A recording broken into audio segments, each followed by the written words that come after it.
आसक्ति और फल इच्छा का त्याग करके किया जाता है, वही वास्तव में सात्विक त्याग माना गया। यहाँ कार्यम पद के साथ इति और एव ये दो अव्यय लगाने से अर्थ निकलता है कि केवल कर्तव्य मात्र करना है, इसको करने में कोई फलासक्ति नहीं, कोई स्वार्थ नहीं, कोई क्रियाजन सुख भोग नहीं। इस प्रकार कर्तव्य मात्र करने से कर्तव्य कर्म से बिल्कुल संबंध विच्छेद हो जाता है। ऐसा होने से वह कर्म बंधनकारक नहीं होता, संसार के साथ संबंध नहीं जुड़ता। कर्म तथा उसके फल में आसक्त होने से ही बंधन होता है। शास्त्र विहित कर्मों में भी देश काल वर्ण आश्रम परिस्थिति के अनुसार जिस जिस कर्म में जिसकी नियुक्ति की जाती है वे सब नियत कर्म होते हैं। साधु को ऐसा करना चाहिए, गृहस्थ को ऐसा करना चाहिए, क्षत्रिय को ऐसा करना चाहिए।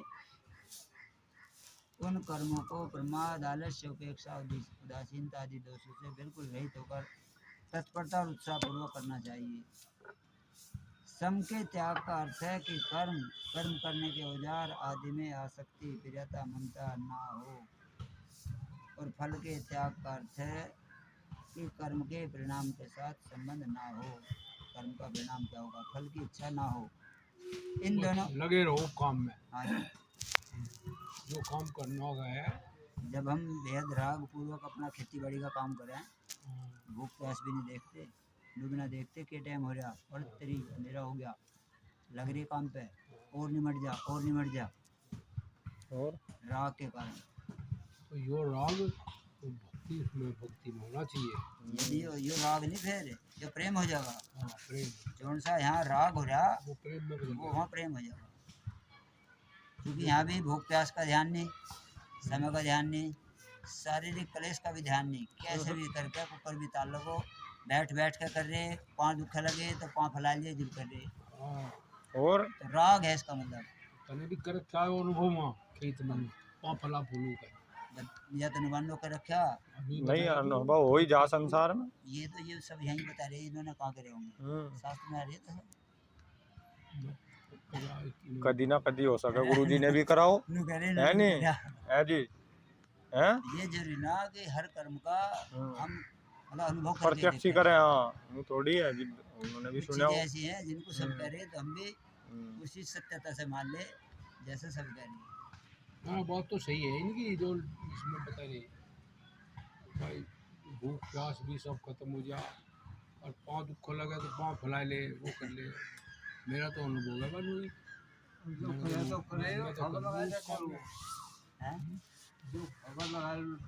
और हमारी दादी जैसे जब तक चले थी मतलब तो बैठ के खुरपे तैयार जब थक जाती तो पाँव फैला के धीरे धीरे पर लगू जाती। कर्म और फल में आसक्ति और कामना का त्याग करके कर्तव्य मात्र समझकर कर्म करने से वही त्याग सात्विक हो जाता है। आसक्ति और कामना का त्याग कर दिया यदि कर्म में उसके फल में, और बस जिम्मेदारी समझ के भाई तो करना ही है, हमें काम करना फल कहीं जाओ। हाँ जी, तो वही हो जाएगा सात्विक।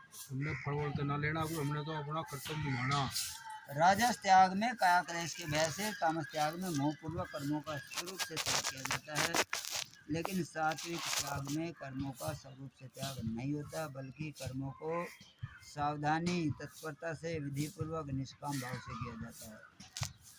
सात्विक त्याग से कर्म और कर्म फल रूप शरीर संसार से संबंध विच्छेद हो जाता है। राजस और तामस त्याग में कर्मों का स्वरूप से त्याग करने से केवल बाहर से कर्मों से संबंध विच्छेद दिखता है। जो राजस और तामस त्याग है कि बाहर से छोड़ दिए तो ऐसा लगेगा त्याग कर दिया, लेकिन वास्तव में भीतर से संबंध विच्छेद नहीं होता। इसका कारण है कि शरीर के कष्ट के भय से कर्मों का त्याग करने से कर्म तो छूट जाते हैं पर अपने सुख और आराम के साथ संबंध जुड़ा रहता है। ऐसे ही मोहपूर्वक कर्मों का त्याग करने से कर्म तो छूट जाते हैं पर मोह के साथ संबंध जुड़ा रहता है। तात्पर्य हुआ कि कर्मों का स्वरूप से यदि हमारा कोई बड़ा तो निकम्मा है तो हम तो चाहेंगे कि वो घड़ी की चौथाई में मर जाओ, लेकिन बाहर से दुख मान के अंदर से भाव यही रहे बचा रहे। बाहर से खूब उसे गाड़ी उतार करेंगे तो ये मोह वाला सिस्टम है। कर्मों का स्वरूप से त्याग करने पर बंधन होता है और कर्मों को तत्परता से विधि पूर्वक करने पर मुक्ति होती है। तमोगुण में मूढ़ता है, रजोगुण में स्वार्थ बुद्धि, पर सतगुण में न मूढ़ता न स्वार्थ बुद्धि, केवल संबंध विच्छेद। सात्विक मनुष्य सब नियत कर्म कर्ता मात्र समझकर करता है। एक मार्मिक बात है कि कर्ता मात्र समझकर जो भी कर्म किया जाता है उससे निश्चय हो जाता है। कर्मयोग और ज्ञान योग में शरीर संसार से संबंध विच्छेद जरूरी है, इसलिए कर्ता मात्र समझकर करना चाहिए। स्वरूप से कर्मों का त्याग करने से बंधन है, पर संबंध न जोड़कर कर्ता मात्र समझकर कर्म करने से मुक्ति है। एक जगह कर्म करके भी नहीं बंध रहे और एक जगह कर्म छोड़ के भी बंध रहे। जहाँ छोड़ दिया तो वहाँ क्या क्लेश है। दुख मान का हाँ। अभी जैसा पीछा है वो सन्यासी बने हुए बाबा जी बने। हाँ, तो वो वास्तविक त्याग नहीं हुआ। वे सोचे अरे काम भी नहीं करना पड़े और रोटी भी मिलती रहेगी और जय जयकार भी होगी, है अपना बन लो साधु। अब यहाँ एक शंका हो सकती है कि इस श्लोक में तो कर्म करने की बात आई, त्याग की बात तो कहीं आई नहीं, फिर ये सात्विक त्याग कैसे हुआ। इसका समाधान है कि सात्विक कर्ता में न मोह है न स्वार्थ, केवल कर्ता मात्र। इसलिए कर्म के साथ कर्ता का कोई भी संबंध न होने से त्याग है। कर्ता मात्र जड़ विभाग में रहा, चेतन के साथ संबंध नहीं हुआ। जब चेतन शरीर के साथ अपना संबंध मान लेता है तब शरीर से होने वाले कर्मों के साथ उसका संबंध जुड़ जाता है। अगर वह शरीर के साथ संबंध ना जोड़े, देखो कितना फर्क है जी। हमने कहीं अपने लड़के का रिश्ता करा और वह यदि रिश्ता होने से पहले ही भाग भूग गई, भाई ने चौका पीछा छूट गया और मैं तो बहुत फंस गए थे। हम तो कोई खास फर्क नहीं मान रहा और वह हमारे घर वालों भाग जाओ, जब देखो हमारी स्थिति कैसी होगी, हमें कैसा लगेगा, कितनी हम अपनी इज्जत बेइज्जत महसूस करेंगे। हमने उससे अपना हाँ उस टाइम तो वो हमारी वहाँ होगी। तक अपना वहाँ तक तो अपनेपन जोड़ने की वो पहले तो पहले हो गया वो काम। तो नू मानने भाई रे चोखा भाई, बेइज्जती होनी तो बच गई, कुलक्षण काम हो जाता। तो कितनी जल्दी हम बदल जा भाई परिस्थिति, कितनी जल्दी उससे हम एकदम बदल। अपनापन नहीं मानना था तब कैसे देर अपनापन जोड़ते ही कैसे हो जाए। वह 2 दिन पीछे भी तो भाग सके थी, गुरु आए पीछे उनके। तो वही तो बता रहा मैं, स्थिति हाँ एकदम कैसी हो वही जाए। तो वे तो गैल रोते हुए तो यह स्थिति है बस, जितने भी हम संबंध अपने जितना जोड़ेंगे उतना ही उतने फंसेंगे। अपनी गैल घारा घाल ले, पर जब संबंध जोड़े जब नहीं लगता घारा घाल रहा। हाँ जितना नु लगा। छोरी का ब्याह होगा तो 100 की जगह 1000 को चिट्ठी देंगे और छोरे का ब्याह होती है 100 भी ना पाते, 1000 तो दूर की बात, तो 100 भी ना पाते। हाँ नहीं है, कन्यादान भी तो आवे छोरी। अगर वह शरीर के साथ संबंध ना जोड़े, केवल कर्तव्य मात्र करे तो उसका कर्मों के साथ संबंध नहीं जुड़ेगा। शरीर संसार से संबंध विच्छेद होने के कारण इसका नाम है त्याग। इसमें कर्म और फल दोनों के ही साथ संबंध विच्छेद है। छठे श्लोक में एतानी और अपि तु पदों से कहे गए यज्ञ दान तप शास्त्र विहित कर्मों के करने में और शास्त्र निषिद्ध तथा काम्य कर्मों का त्याग करने में क्या भाव होना चाहिए। न द्वेष्टे अकुशलम कर्म कुशले न अनुसज्जते, त्यागी सत्व समाविष्टो मेधावी छिन्न संशय। जो अकुशल कर्म से द्वेष नहीं करता, अकुशल यानी जिनको हम निकम्मे खराब काम करे, उनसे तो किसी को खास परेशानी नहीं है, और कुशल कर्म में आसक्त नहीं होता कि भाई तो बहुत बढ़िया काम है इनको तो भाग भाग के करो, ऐसी जिसके अंदर कोई चाह नहीं है। वह त्यागी बुद्धिमान संदेह रहित और अपने स्वरूप में स्थित है। जो शास्त्र विहित शुभ कर्म फल की कामना से किए जाते हैं और परिणाम में जिनसे पुनर्जन्म होता है, तथा जो शास्त्र निषिद्ध पाप कर्म है और परिणाम में जिनसे नीच योनियों और नरकों की प्राप्ति है, वे सब के सब कर्म अकुशल हैं। तो साधक ऐसे अकुशल कर्मों का त्याग तो करता है, पर द्वेषपूर्वक नहीं। कारण कि द्वेषपूर्वक त्याग करने से कर्मों से तो संबंध छूट जाता है, पर द्वेष के साथ संबंध जुड़ जाता है, जो शास्त्र विहित काम कर्मों से और शास्त्र निषिद्ध पाप कर्मों से भी भयंकर है। यानी ईश्वर से अलग कहीं भी संबंध जुड़ना खतरे से खाली नहीं है। शास्त्र विहित कर्मों में भी जो वर्ण आश्रम परिस्थिति के अनुसार नियत है और जो आसक्ति तथा फलिच्छा का त्याग करके किए जाते हैं, परिणाम में जिनसे मुक्ति होती है, ऐसे सभी कर्म कुशल हैं। साधक ऐसे कुशल कर्मों को करते भी उनमें आसक्त नहीं होता। कुशल कर्मों के करने में जिसका राग नहीं और अकुशल कर्मों के त्याग में जिसका द्वेष नहीं, असली त्यागी वही है। जो अकुशल कर्म कर जा और उसमें द्वेष ना कर रख जा। हाँ जी, हाँ। क्योंकि कुशल अकुशल ये शरीर संसार से संबंध जोड़ते हैं। जो आदमी बढ़िया है, जो आदमी घटिया है, संसार से, संसार की क्रियाओं से संबंध जोड़ के ही तो वो बढ़िया घटिया दिखा। कुशल कर्मों के करने में जिसका राग नहीं और अकुशल कर्मों के त्याग में जिसका द्वेष नहीं, वही असली त्यागी है। लेकिन वह त्याग पूर्णतः तब सिद्ध होता है जब कर्मों को करने या न करने से अपने में कोई फर्क ना पड़े, निरंतर निर्लिप्तता बनी रहे। ऐसा होने पर साधक योग आरूढ़ हो जाता है, जिसके संपूर्ण कार्य सांगोपांग होते हैं और संकल्प तथा कामना से रहित होते हैं, तथा ज्ञान रूप अग्नि से जिसने संपूर्ण कर्मों को भस्म कर दिया, उसे पंडित भी पंडित कहते हैं। कारण कि कर्मों को करते भी कर्मों से लिपायमान न होना बहुत बड़ी बुद्धिमानी है। उस त्यागी पुरुष में कोई संदेह नहीं।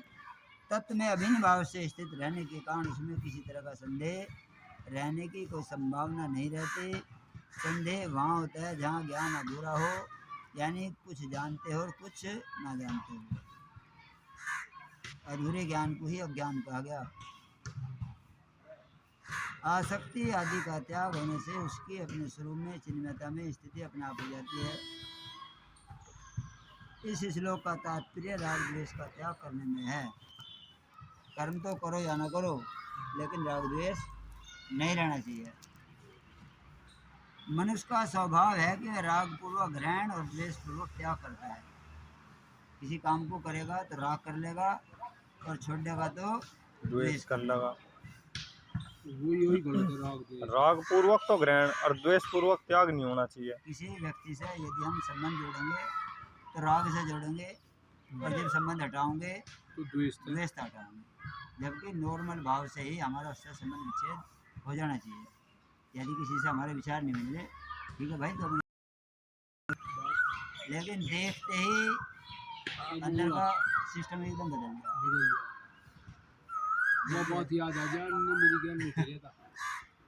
यही तो बात हो गई। हाँ, वो बात आनी नहीं चाहिए, ऐसे बढ़ना चाहिए। तो कर्मों को करने में राग ना हो और छोड़ने में द्वेष ना हो, ऐसा झंझट क्यों करें? फिर एक सवाल करा अर्जुन ने, कर्मों का पूर्णतः त्यागी क्यों ना कर दें? इससे तो करे ही ना तो। हाँ। तो यहाँ भगवान उसका उत्तर देंगे, न ही देवव्रता सक्यम त्याक्तुम यस्तु कर्म फल त्यागी स त्यागी अत्य अभिधीयते। कारण कि देहधारी मनुष्य के द्वारा संपूर्ण कर्मों का त्याग करना असंभव है। जिसने शरीर संसार वो संपूर्ण कर्मों का त्याग कर नहीं सकता। कर्म फल का त्यागी, इसलिए जो कर्म फल का त्यागी है वही त्यागी है, ऐसा कहा जाता है, जिसने कर्म के फल का त्याग कर दिया, कर्म के फल की आशा छोड़ दी। देह के साथ तादात्म्य रखने वाले मनुष्यों के द्वारा कर्मों का पूर्णतः त्याग होना संभव नहीं, क्योंकि शरीर प्रकृति का कार्य है और प्रकृति तो स्वतः ही क्रियाशील है। अतः शरीर के साथ एकता रखने वाला क्रिया से रहित भला कैसे हो जाएगा? यह तो हो सकता है कि मनुष्य यज्ञ, दान, तप, तीर्थ आदि कर्मों को छोड़ दे, लेकिन वह खाना पीना, चलना फिरना, आना जाना, उठना बैठना, सोना जागना, ऐसे जरूरी शारीरिक क्रियाओं को भला कैसे छोड़ देगा। दूसरी बात, भीतर से कर्मों का संबंध छोड़ना ही वास्तव में छोड़ना है, बाहर से संबंध नहीं छोड़ा जा सकता। यदि बाहर से संबंध छोड़ भी दिया जाए तो वह कब तक छूटा रहेगा। जैसे कोई समाधि लगा ले तो उस समय तो बाहर की क्रियाओं का संबंध छूट जाता है जिस समय उसकी समाधि लगी, लेकिन क्या घंटे क्या दिन लगा होगा। परंतु समाधि भी एक क्रिया है, कर्म है, क्योंकि इसमें प्रकृतिजन कारण शरीर का संबंध रहता है, इसलिए समाधि से भी व्यवधान होता है, वह भी छूटेगी। वो 1 दिन 2 दिन 10 दिन महीना कितने दिन में छूटे। कोई भी देहधारी मनुष्य कर्मों का स्वरूप से संबंध विच्छेद नहीं कर सकता। कर्मों का आरंभ किए बिना निष्कर्मता प्राप्त नहीं होती और कर्मों का त्याग करने मात्र से सिद्धि नहीं मिलती कि कर्मों को ही छोड़ दिया किसी ने।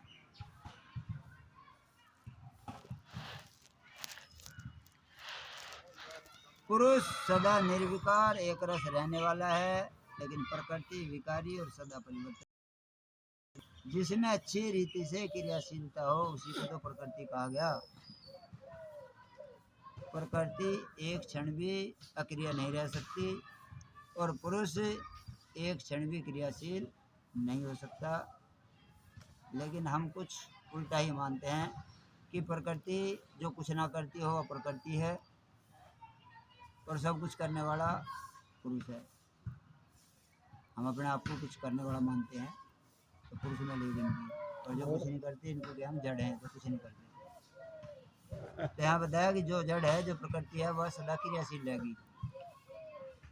उस प्रकृति के कार्य शरीर के साथ जब तक पुरुष अपना संबंध मानता रहेगा तब तक वह कर्मों का पूर्णतः त्याग कर नहीं सकता। कारण कि शरीर में अहमता ममता होने के कारण मनुष्य शरीर से होने वाली प्रत्येक क्रिया को अपनी क्रिया मानता है। किसी भी अवस्था में क्रिया रहित नहीं हो सकता। दूसरी बात, केवल पुरुष के साथ अपना संबंध, प्रकृति ने पुरुष के साथ संबंध, जहाँ विवेक रहता है वहाँ पुरुष ने विवेक की उपेक्षा कर प्रकृति से संबंध की सद्भावना कर ली, अर्थात संबंध को सत्य मान लिया। संबंध को सत्य मानने से ही बंधन हुआ। वह संबंध दो तरह का है, अपने शरीर को अपना मानना। अपने को शरीर मानने से अहमता हुई और शरीर को अपना मानने से ममता। तो इस अहमता ममता रूप संबंध का घनिष्ठ होना ही देहधारी का स्वरूप है। ऐसा देहधारी मनुष्य कर्मों को पूर्णतः नहीं छोड़ सकता। जो किसी भी कर्म और फल के साथ अपना संबंध नहीं रखता वही त्यागी है। जब तक मनुष्य कुशल अकुशल के साथ, अच्छे मंदे के साथ अपना संबंध रखता है तब तक वह त्यागी नहीं। यह पुरुष जिस प्राकृत क्रिया करता है उसमें उसकी प्रियता हो जाती है, तो उसी प्रियता का नाम है आसक्ति। यह आसक्ति ही वर्तमान के कर्मों को लेकर और भविष्य में मिलने वाले फल की इच्छा को लेकर फलासक्ति कहलाती है। जब मनुष्य फल त्याग का उद्देश्य बना लेता है तब उसके सब कर्म संसार के कारण कि उसको यह बात अच्छी तरह समझ में आ जाती है कि कर्म करने की सब सामग्री संसार से मिली, संसार की है, अपनी नहीं। इन कर्मों का भी आदि अंत है, उनका फल भी उत्पन्न और नष्ट होने वाला है, लेकिन जो चिन्मय तत्व है वो सदा निर्विकार रहता है। वो न उत्पन्न होता है न नष्ट, न कभी विकृत होता है। ऐसा विवेक होने पर फल इच्छा का त्याग आसानी से हो जाता है।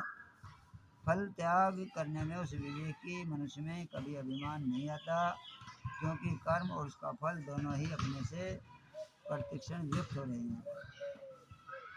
अतः उनके साथ हमारा संबंध वास्तव में है ही नहीं। इसलिए भगवान कहते हैं कि जो कर्मफल का त्यागी है वही सच्चा त्यागी कहा जाता है। निर्विकार का विकारी कर्मफल के साथ संबंध कभी था नहीं, है नहीं, हो सकता नहीं और न ही होने की संभावना। केवल अविवेक के कारण संबंध मान लिया। उस अविवेक के मिटने से मनुष्य की अभिधा अर्थात उसका नाम त्यागी हो जाता है। माने हुए संबंध के विषय में दृष्टांत रूप से एक बात कही जाती है। एक व्यक्ति घर परिवार को छोड़कर सच्चे हृदय से साधु सन्यासी हो जाता है। अब देखो सच्चा साधु कैसा हो, घर बार छोड़ दिया उसने, तो उसके बाद घर वालों की कितनी ही उन्नति हो जाए या अवनति हो जाए या सबके सब मर जाएं, उनका नामो निशान भी ना रहे तो भी उस पर कोई असर नहीं पड़ता। वो है सच्चा साधु। और यहाँ तो गैल डाका डाक खोले, यहाँ तो एक बार फोन आने की देर है भाई, वो मर गया। यहाँ कह रहे थे पूछो जो साधु हो गया तो हो गया, घर छोड़ दिया तो छोड़ दिया बस। इसमें विचार करें कि उस व्यक्ति का परिवार के साथ जो संबंध था वह दोनों तरफ से माना हुआ था, यानी वह परिवार को अपना मानता था और परिवार उसको अपना मानता था। लेकिन पुरुष और प्रकृति का संबंध केवल एक तरफा है, पुरुष की तरफ से माना हुआ है, प्रकृति की तरफ से नहीं। प्रकृति ने तो संबंध जोड़े ना, पुरुष ने जोड़ा। तो जब उनको वहाँ भी एक तरफ से छोड़ने से छूट गया, और तो यहाँ भी ना छूटेगा एक तरफ से छोड़ने और से। वही है जी। जब दोनों तरफ से माना हुआ व्यक्ति और परिवार का संबंध भी एक तरफ से छोड़ने पर छूट जाता है, एक तरफ से माना हुआ संबंध छोड़ने में संदेह क्या है। और एक तरफ से ही जुड़े हैं तो दूसरी तरफ तक कहाँ जुड़ जाए। यहाँ तो जुड़े है, माँ बेटे के प्रति, बेटा माँ के प्रति, और एक छोड़ दे तो घर छूट गया। और यहाँ तो एक ढकती है ना को। यह श्लोक कर्मयोग की दृष्टि से है। कर्मयोग में कर्मफल की इच्छा का त्याग होता है और ज्ञान योग में कर्तव्य अभिमान का त्याग होता है। कर्मफल त्याग का अर्थ है कर्मफल की इच्छा का त्याग, कारण कि कर्मफल का त्याग तो हो ही नहीं सकता। शरीर भी तो कर्मफल है, फिर उसका त्याग कैसे होगा। भोजन करने पर तृप्ति का त्याग कैसे होगा, खेती का कैसे होगा। अतः साधक को कर्मफल की इच्छा का त्याग करना है। फल इच्छा का त्याग करने से साधक सुखी दुखी नहीं होगा, इसलिए गीता में फल इच्छा के त्याग को ही फल का त्याग कहा गया है। बाहर का त्याग वास्तव में त्याग नहीं, असली त्याग भीतर का है। अगर कोई बाहर से त्याग करके एकांत में चला जाए तो भी संसार का बीज शरीर तो उसके साथ है ही। मरने वाले का अपने शरीर का त्याग हो जाता है पर उससे मुक्ति नहीं होती। ममते आसक्ता ही आसक्ति करने वाले हैं। हमारे अंदर जो कामना है, ममता है, आसक्ति है, हाँ जी, वे अपने आप बांधने वाले हैं, संसार नहीं बांध रहा। इसलिए अपने लिए कुछ न करने से कर्मों से संबंध विच्छेद हो जाता है। पूर्व श्लोक में कहा गया कि कर्मफल का त्याग करने वाला ही वास्तव में। अब यहाँ एक फिर सवाल करा कि अगर मनुष्य कर्मफल का त्याग ना करे तो की हो जाएगा। हाँ यही बताया। अनिष्टम इष्टम मिश्रम चतुर्विधम कर्म न फलम भव त्यागिनाम प्रेत्य न तो सन्यासिनाम कश्चित।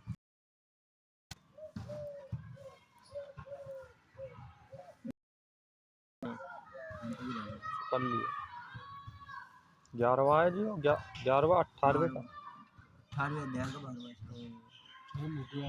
हाँ जी, और बताओ।